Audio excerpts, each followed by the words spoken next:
zinazokinzana na katiba ile, siku ile ile ukipitisha katiba mpya zinakuwa zimekufa hizo sheria zinazokinzana na katiba.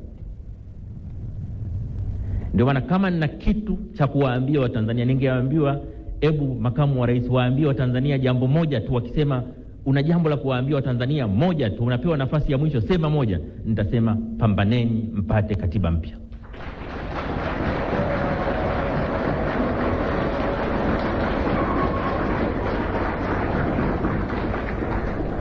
Pambaneni mpate katiba ambayo ina makubaliano ya wadau wote, katiba yenye mwafaka katika taifa, katiba itakayotupeleka mbele miaka 50 inayokuja.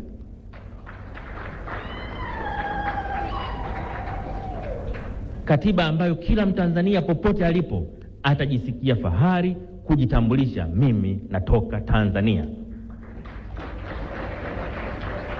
Yenye katiba inayojali maisha ya mtu, lakini pia katiba inayoheshimu haki za raia wake. Katiba inayotupeleka kwenye maendeleo, si maendeleo ya mali tuna uchumi, lakini maendeleo ya heshima na utu wa binadamu anayeishi katika Tanzania.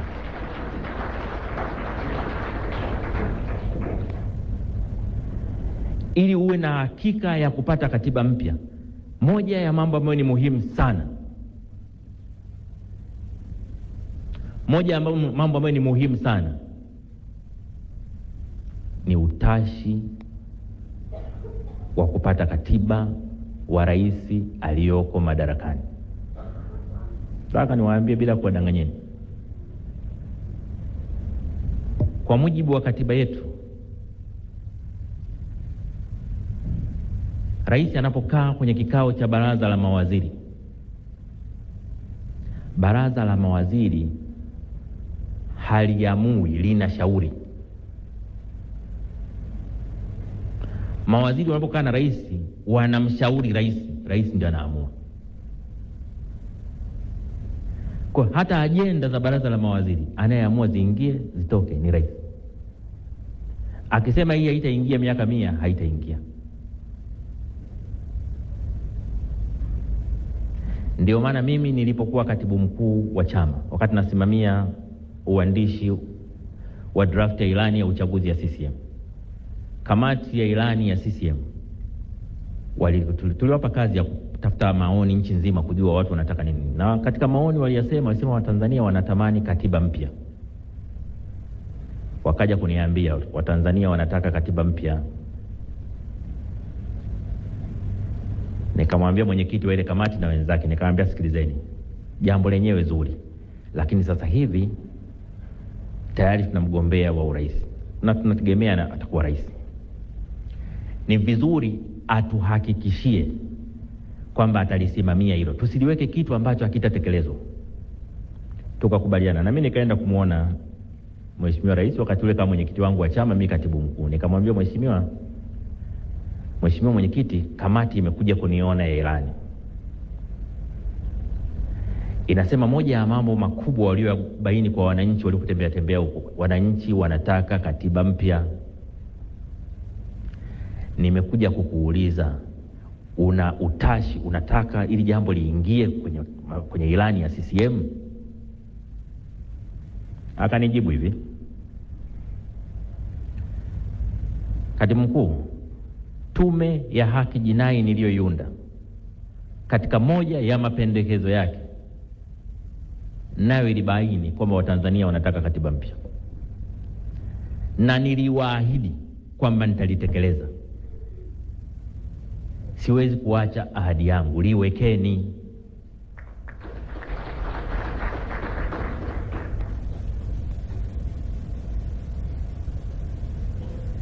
Sasa nasema hivi, ningekuwa na njia ya kuwaambia Watanzania jambo hili kwa siri bila hata rais kusikia, ningefanya kwamba jamani, rais analitaka, sukumeni.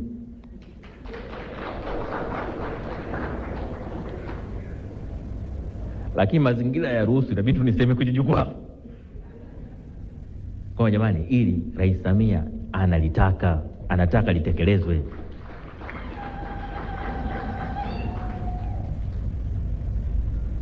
Ni vizuri tukatumia fursa hii ambayo rais analitaka likatekelezwa. Na Tume ya Haki Jinai ilishauri kwamba lifanyike kabla ya uchaguzi wa 2028 wa serikali za 29 wa serikali za mitaa na uchaguzi wa 2030. Lakini pia hata tume ya juzi ya Chande na yenyewe imesema katiba mpya hiyo imepatikana by mwaka 2028 ili tumike 29 na 30. Komaeni hapo.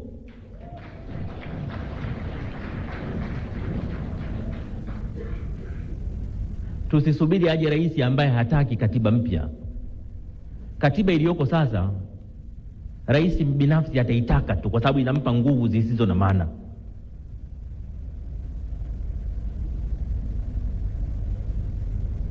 Tusiruhusu tupate rais ambaye hana hamu na katiba. Tutaitafuta tena katiba kwa miaka 50 mingine. Mazari Mama Samia kaonyesha ana nia hapo. Niwaambie nini muelewe.